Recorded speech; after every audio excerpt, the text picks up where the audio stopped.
नमस्कार, superfast top 10 news में आपका स्वागत है। मैं हूं आपके साथ समीक्षा दादीज। आइए बात करते हैं आज की तमाम ताजा खबरों पर।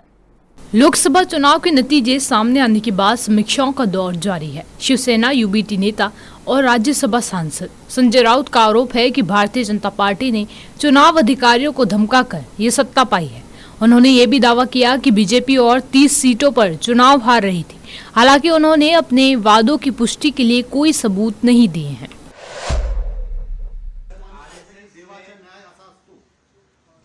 देखिए, देवाचा न्याय काय असतो आम्ही जनतेला जनार्दन म्हणतो।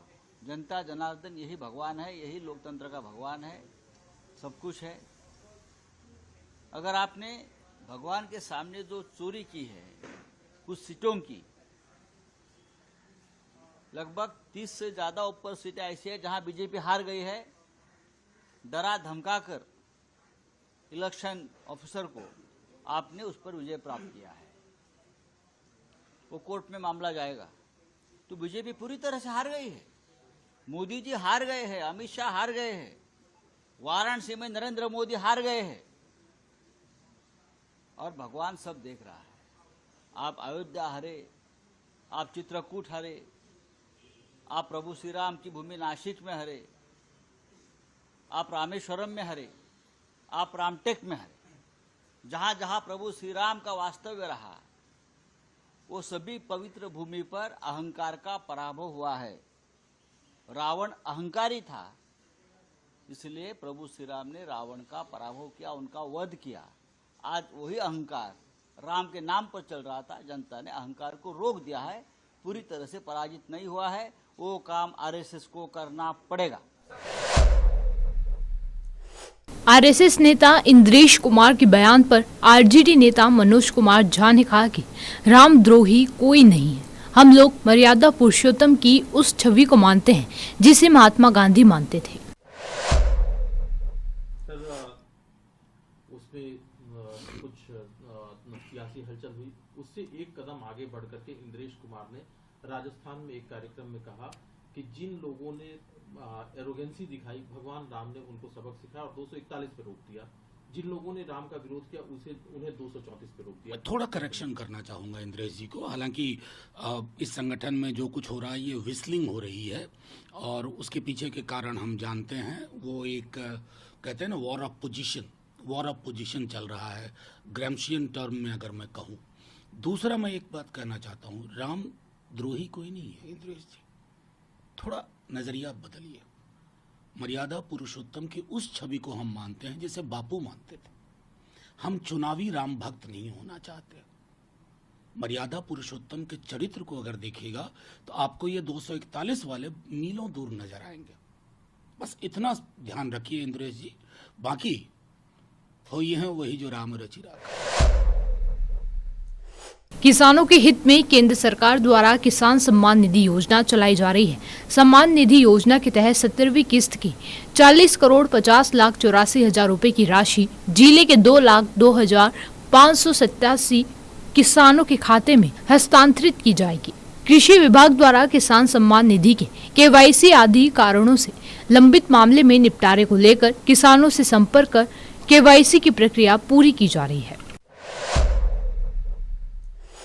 जम्मू में रियासी आतंकी हमले और कठुआ में सेना के साथ दहशतगर्दों की मुठभेड़ के बाद जम्मू कश्मीर में हालात संवेदनशील बन गए हैं। पुलिस और सुरक्षा बलों ने 2 आतंकियों को मार गिराया है, जबकि अन्यों की तलाश जारी है। इसे लेकर जम्मू संभाग में चप्पे चप्पे पर सुरक्षा बलों ने तलाशी अभियान चलाया हुआ है। वहीं प्रधानमंत्री नरेंद्र मोदी ने एनएसए अजीत डोभाल और अन्य अधिकारियों के साथ जम्मू कश्मीर में स्थिति की समीक्षा की है। प्रधानमंत्री को जम्मू कश्मीर में सुरक्षा संबंधित स्थिति की पूरी जानकारी दी गई। कुवैत अग्निकांड पर केरल स्वास्थ्य मंत्री वीना जॉर्ज ने कहा कि कुछ ही देर में शवों को यहां लाया जाएगा। मुख्यमंत्री भी यहां पहुंच रहे हैं, एम्बुलेंस पहुंच गए। प्रत्येक एम्बुलेंस में पुलिस की टीम उपस्थित रहेगी। सभी तैयारियां की जा चुकी हैं। यह एक बेहद दुर्भाग्यपूर्ण घटना है। हम एक ऐसी स्थिति का सामना कर रहे हैं जिसमें मरने वालों में आधे से अधिक केरल से हैं और ज्यादातर जिनका इलाज चल रहा है वे भी केरल के हैं। केंद्रीय मंत्री किरेन रिजिजू ने कहा कि 18वीं लोकसभा का ये पहला सत्र है। मैं चाहता हूं कि हम यानी कि पक्ष विपक्ष मिलकर संसद को अच्छे से चलाएं। जनादेश जैसा भी हो हमें स्वीकार करना चाहिए, संसद सबका है, इसमें पक्ष विपक्ष नहीं है। चुनाव से पहले हमारी पार्टी ने एनडीए दल के साथ तालमेल करते हुए 400 पार का नारा जरूर दिया था। 400 पार तो नहीं हुआ, लेकिन एनडीए को पूरा बहुमत मिला है। ऑपोजिशन की तरफ से इस तरह की बातें सामने आई है कि सरकार नहीं चल पाएगी। देखिए, ये पहला सत्र है 18वीं लोकसभा का। हमारे कैबिनेट का निर्णय के बाद राष्ट्रपति जी ने समन किया है 24 जून से, और ये परंपरागत जैसे होते हैं पहले से। सबसे पहले मेंबर्स का ओथ होगा, नए चुने हुए सदस्यों का, फिर लोकसभा अध्यक्ष का चुनाव होगा, फिर महामहिम राष्ट्रपति जी का अभिभाषण होगा। तो इसमें क्योंकि ये पहला सत्र है और मैं नए संसदीय कार्य मंत्री बने हैं, मैं चाहता हूं कि हम मिल करके संसद को बहुत अच्छी तरह से चलाएं। और जैसे भी मैंने पहले कहा है कि भारत के महान जनता ने अपना निर्देश दे दिया है, फैसला सुनाया है, और जनादेश जैसे होता है हमको स्वीकार करना है। हमारे पार्टी आदरणीय मोदी जी के नेतृत्व में एनडीए को बहुमत दे करके फिर से देश का संचालन करने का मौका दिया है, और हमारे बाकी विपक्ष के पार्टियों को विपक्ष में बैठ करके एक सकारात्मक भूमिका निभाने के लिए देश का निर्देश है। तो सबका बराबर योगदान होता है। पार्लियामेंट अकेला कोई चला नहीं सकता है, सब मिलकर के चलाना होता है। और जैसे आपने जो कही है कि विपक्ष के कुछ लोगों ने कहा कि सरकार को ठीक से चलने नहीं देंगे, पार्लियामेंट को अच्छी तरह से चलने नहीं देंगे, ये सही नहीं है। पार्लियामेंट सबका है, ये पक्ष विपक्ष नहीं है। ये भारत का संसद है, पार्लियामेंट ऑफ इंडिया है, ये देश का सबसे बड़ा पंचायत है। और यहाँ संख्या बल पर हम एक दूसरे को कुचलने का, दबाने का बात बिल्कुल नहीं करना चाहिए।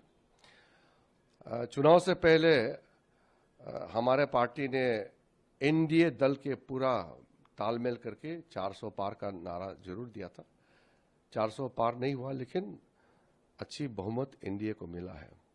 उसी प्रकार से जो विपक्ष के लोगों ने भी कहा कि लिख के रखो 4 तारीख में मोदी जी दोबारा प्रधानमंत्री नहीं बनेंगे, मोदी जी जा रहे हैं, इस तरह का वो चुनाव के लिए नारा जरूर लगाया, लेकिन जनता ने अपना फैसला सुनाया। मोदी जी फिर से तीसरी बार प्रधानमंत्री बन गए हैं। अब जब चुनाव हो गए हैं, अब देश का संचालन का बागडोर प्रधानमंत्री जी के नेतृत्व में हमारे सरकार को दिया है, लेकिन पार्लियामेंट को चलाना, संसद को चलाना, ये पक्ष विपक्ष, ऑपोजिशन रूलिंग, दोनों मिलकर ही चलाना होगा। और अच्छा बहस हो, डिबेट एंड डिस्कशन डेमोक्रेसी का कोर हमारा एक अहम चीज है, जिसके बिना डेमोक्रेसी नहीं चल सकता है।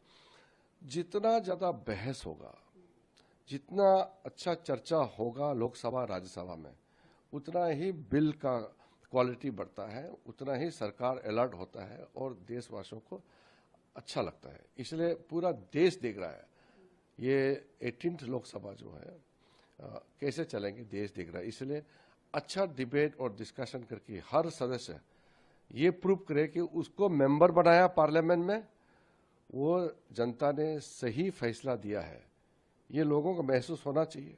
हम पार्लियामेंट में घुस करके सिर्फ हंगामा करेंगे और डिस्कशन नहीं करेंगे तो हमारे जनता ही पूछेंगे कि आपको पार्लियामेंट में किस लिए भेजा है। इसलिए मैं तो मानता हूं कि विपक्ष के साथियों का पूरा समर्थन मिलेगा और पार्लियामेंट किसी एक का नहीं, इसलिए सब साथ देंगे। मेरा उम्मीद है, मैं सबसे भी मिलूंगा और प्रधानमंत्री जी का सबका साथ सबका विकास का मूल मंत्र को हम पहले से मानते आए हैं। दिल्ली के कई इलाके पानी की भारी किल्लत से जूझ रहे हैं। मामला सुप्रीम कोर्ट तक चला गया, लेकिन इस संकट का कोई समाधान नहीं निकल पा रहा है। कल सुप्रीम कोर्ट ने आम आदमी पार्टी की सरकार से साफ कह दिया कि वो इस मामले में अपर यमुना रिवर बोर्ड में जाए और मानवीय आधार पर अतिरिक्त पानी की मांग करें। ऑपरेशन टैंकर माफिया से दिल्ली के पानी संकट के गुनहगारों का खुलासा किया था, लेकिन दिल्ली सरकार इस बात पर अड़ी हुई है कि दिल्ली के जल संकट की वजह पानी की कम सप्लाई है। कुवैत के अग्निकांड में मारे गए 45 भारतीयों के शव वायुसेना के विमान से भारत लाए गए हैं। वहीं कुवैत के विदेश मंत्रालय ने बताया कि अस्पताल में एक घायल का इलाज चल रहा था जिसकी मौत हो गई। इसके साथ ही मरने वालों का कुल आंकड़ा 50 हो गया है। शुक्रवार की सुबह ही भारतीय वायुसेना का C-130J हिरक्यूलिस विमान कुवैत से रवाना हो गया था। बृहस्पतिवार को सुबह आंध्र प्रदेश में सुबह हुए एक सड़क हादसे में कई लोगों की मौत हो गई है। कृष्णा जिले में एक ट्रैक्टर ओवरटेक करते मिनी ट्रक लॉरी टकरा गया। अब तक 6 की मौत की खबर मिल रही है। तल्ख गर्मी का असर अब भी जारी है, लेकिन इस बार सबसे ज्यादा परेशान हीट वेव ने किया है। आंकड़े तो ये भी कहते हैं कि गर्मी ने पिछले 15 साल का रिकॉर्ड तोड़ दिया है। मौसम विभाग के आंकड़ों के मुताबिक 1 मार्च से 9 जून के बीच ओडिशा में 27 दिन तक हीट वेव दर्ज की गई। ये देश के किसी भी राज्य से सबसे गर्म सबसे ज्यादा थी, जबकि हरियाणा, दिल्ली और यूपी में कम से कम 20 दिन हीट वेव दर्ज की गई। यहां तक कि जम्मू कश्मीर में भी 6 दिन हीट वेव दर्ज की गई है। सुपरफास्ट टॉप 10 न्यूज में आज के लिए सिर्फ इतना ही। देश और विदेश की तमाम बड़ी खबरों से जुड़े रहने के लिए देखते रहिए पॉपुलर टीवी। धन्यवाद।